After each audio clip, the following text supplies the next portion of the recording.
Hi friends, welcome to news pocket. Assam CM Himanta Biswa Sharma తాజాగా ఒక కీలక ప్రకటన చేశారు. అదేమిటంటే for the first time Assam చరిత్రలో, అంతేకాకుండా ఈశాన్య రాష్ట్రాల చరిత్రలో మొట్టమొదటిసారి ఒక మొబైల్ మ్యానుఫ్యాక్చరింగ్ యూనిట్ అనేది అస్సాంలో స్థాపిస్తూ ఉన్నారు. దానికి సంబంధించి అస్సాం సీఎం ట్విట్టర్లో ఒక ట్వీట్ చేశారు. త్వరలోనే మా రాష్ట్రానికి మొబైల్ మ్యానుఫ్యాక్చరింగ్ యూనిట్ రాబోతుంది అని సైతం ఆయన ప్రకటన చేశారు. సో దీన్ని బట్టి చూసుకుంటే ఖచ్చితంగా ఇకపై నుంచి ఈశాన్య రాష్ట్రాలన్నీ కూడా మన భారతదేశానికి ఎలాంటి ప్రొడక్షన్ లేకుండా ఒక భారంగా గతంలో మన భారతదేశంలోని ప్రభుత్వాలు ఏ విధంగా అయితే భావించాలో అవి మొత్తం ఇప్పుడు పూర్తిగా చేంజ్ కాబోతూ ఉన్నాయి. ఇకపై నుంచి ఆ రాష్ట్రాలు మనకు భారంగా మిగలబోవు. ఆ రాష్ట్రాలు మన దేశ అభివృద్ధిలో సైతం భాగం కానున్నాయి అని మనం స్పష్టంగా అర్థం చేసుకోవచ్చు. గతంలో అంటే ఒకప్పుడు ఈ ఈశాన్య రాష్ట్రాలు అంటేనే అవన్నీ కూడా అభివృద్ధి లేని రాష్ట్రాలు, ఏవో కొండ ప్రాంతాలు, ఎక్కువగా లోయ ప్రాంతాలు ఇవన్నీ ఎక్కువగా ఉంటాయి కాబట్టి అక్కడ ఈ ఇండస్ట్రీలు అవేమీ రావు. అంతేకాకుండా ఈ లోయ ప్రాంతాల్లో జస్ట్ కాఫీ తోటలు ఇవి మాత్రమే పరిమితం కావాలి, అంతే తప్ప అక్కడ మ్యానుఫ్యాక్చరింగ్ అనేది ఎప్పుడు జరగదు అనే అభిప్రాయం ఉండేది. కానీ ఇప్పుడు అలాంటి అభిప్రాయం మొత్తం తొలగిపోయినుంది. అస్సాంలోనే ఈ మ్యానుఫ్యాక్చరింగ్ యూనిట్ను స్టార్ట్ చేశారు అంటే ఇది ఎంత పెద్ద విషయమో అర్థం చేసుకోవాలి. సో దీనంతటికీ మోదీ ప్రభుత్వం అండ్ అస్సాం సీఎం హిమంత బిశ్వ శర్మ ఏ విధంగా ప్రయత్నాలు చేశారు, మొత్తంగా ఈశాన్య రాష్ట్రాల డెమోగ్రఫీని చేంజ్ చేసేందుకు వీళ్ళు ఏ విధంగా ప్రయత్నాలు చేశారు అనే విషయాలను మనం ఈ వీడియోలో తెలుసుకుందాం. అంతకంటే ముందు ఈ వీడియోను లాస్ట్ వరకు చూడండి. ఇందులోని కంటెంట్ కనుక మీకు నచ్చినట్లయితే ఖచ్చితంగా మా ఛానల్ను సబ్స్క్రైబ్ చేసుకుని బెల్ ఐకాన్ క్లిక్ చేయడం అస్సలు మర్చిపోవద్దు.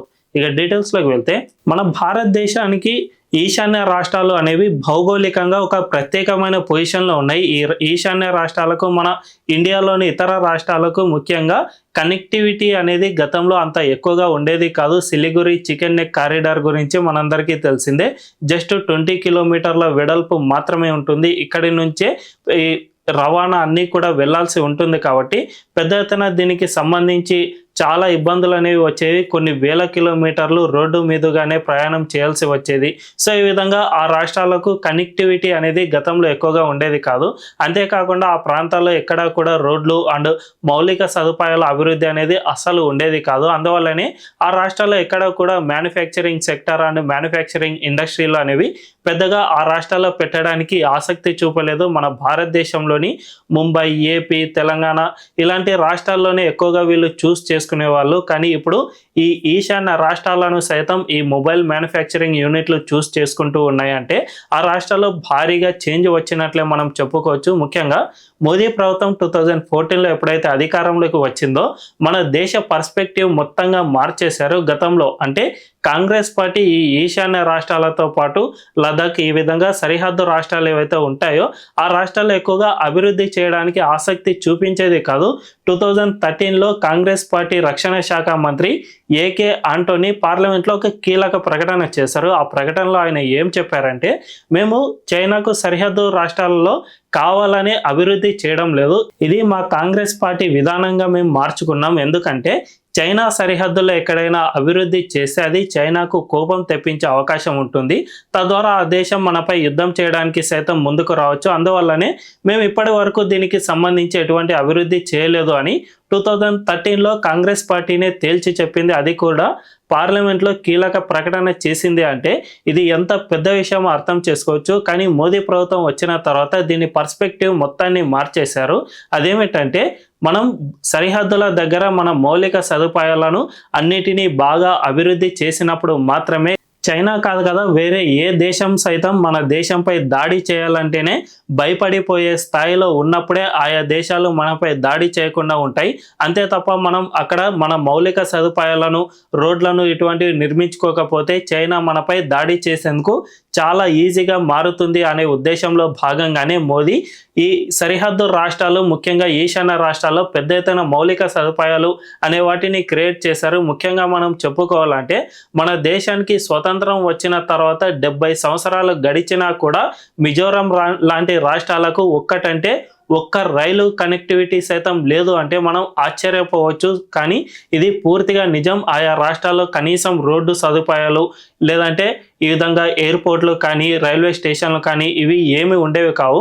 ఇవన్నీ మౌలిక సదుపాయాల కిందకి లెక్క కడతారు. ఇవి ఉన్నప్పుడు మాత్రమే మ్యానుఫ్యాక్చరింగ్ సెక్టర్ ఏవైతే ఉంటాయో అవి అక్కడ పెట్టుబడులు పెట్టేందుకు చాలా సముఖత వ్యక్తం చేస్తూ ఉంటాయి. సో మోదీ ప్రభుత్వం మొట్టమొదట ఈ ఈశాన్య రాష్ట్రాల్లో పెద్ద ఎత్తున మౌలిక సదుపాయాలను క్రియేట్ చేయడానికి ముందుకు వచ్చింది. అక్కడ రైల్వే స్టేషన్లు, ఎయిర్పోర్ట్లు వీటన్నిటిని నిర్మాణం చేపడుతూ ఇప్పటికే దాదాపు 10 సంవత్సరాలుగా ఆ రాష్ట్రాల్లో పెద్ద ఎత్తున మౌలిక సదుపాయాలను తీసుకువచ్చారు. అందువల్లనే ఇప్పుడు ఈ మ్యానుఫ్యాక్చరింగ్ సెక్టార్లు అన్నీ సైతం ఇప్పుడు ఈశాన్య రాష్ట్రాల్లో సైతం పెట్టుబడులు పెట్టేందుకు ముందుకు వస్తూ ఉన్నాయి. తద్వారా ఫర్ ది ఫస్ట్ టైం అస్సాంలో మొబైల్ మ్యానుఫ్యాక్చరింగ్ యూనిట్ను స్థాపించేందుకు ఒక కంపెనీ ముందుకు వచ్చేసింది. ఇప్పటికే ఈ ప్లాంట్ నిర్మాణం అంతా కూడా పూర్తి అయింది.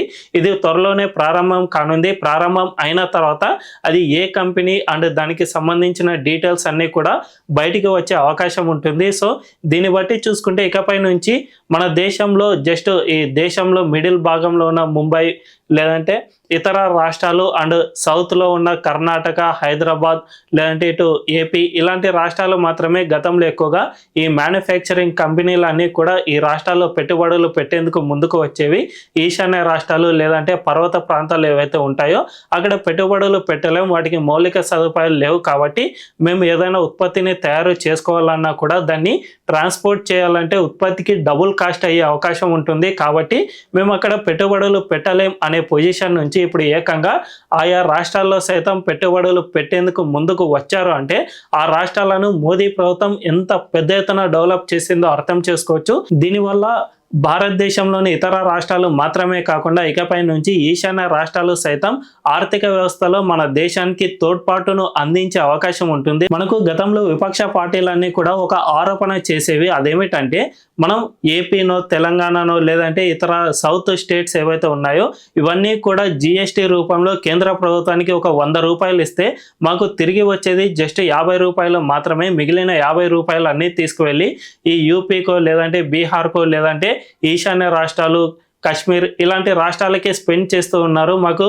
మేము పెట్టిన డబ్బులు సైతం తిరిగి రావడం లేదు అనే ఆరోపణలు గట్టిగా వినిపించేవి. ఎందుకంటే ఈ రాష్ట్రాలన్నీ కూడా గతంలో అభివృద్ధిలో చాలా వెనుకబడేవి. ముఖ్యంగా ఈశాన్య రాష్ట్రాల్లో ఎటువంటి సదుపాయాలు లేవు కాబట్టి అక్కడ జస్ట్ కాఫీ ఉత్పత్తులపై మాత్రమే ఆ రాష్ట్రాలు ఎక్కువగా ఆధారపడుతూ వచ్చాయి. కానీ ఇప్పుడు మొత్తం పర్స్పెక్టివ్ మారిపోయింది కాబట్టి ఆ రాష్ట్రాల్లో సైతం మ్యానుఫ్యాక్చరింగ్ హబ్ అనేది చాలా అంటే చాలా పుంజుకుంటుంది. దీనివల్ల ఆ రాష్ట్రాల్లో ఆర్థిక వ్యవస్థ చాలా వేగంగా పుంజుకోవడమే కాకుండా ఈశాన్య రాష్ట్రాలు భవిష్యత్తులో మన దేశానికి ఒక భారంగా మిగిలిపోకుండా మన దేశ అభివృద్ధిలో ఇవి కూడా ఒక భాగమయ్యే అవకాశం ఎంతైనా ఉందనే చెప్పుకోవచ్చు. ఈ మార్పును తీసుకురావడంలో ముఖ్యంగా అస్సాం రాష్ట్ర సీఎం హిమంత బిశ్వ శర్మతో పాటు కేంద్రంలోని మోదీ ప్రభుత్వం చాలా కీలకంగా పనిచేసిందనే చెప్పుకోవచ్చు. మరి ఈ విషయంపై మీ అభిప్రాయం ఏంటో కామెంట్ల రూపంలో తెలియజేయండి. అండ్ ఈ వీడియో కనుక మీకు నచ్చినట్లయితే ఖచ్చితంగా మా ఛానల్ను సబ్స్క్రైబ్ చేసుకొని బెల్ ఐకాన్ను క్లిక్ చేయడం అస్సలు మర్చిపోవద్దు.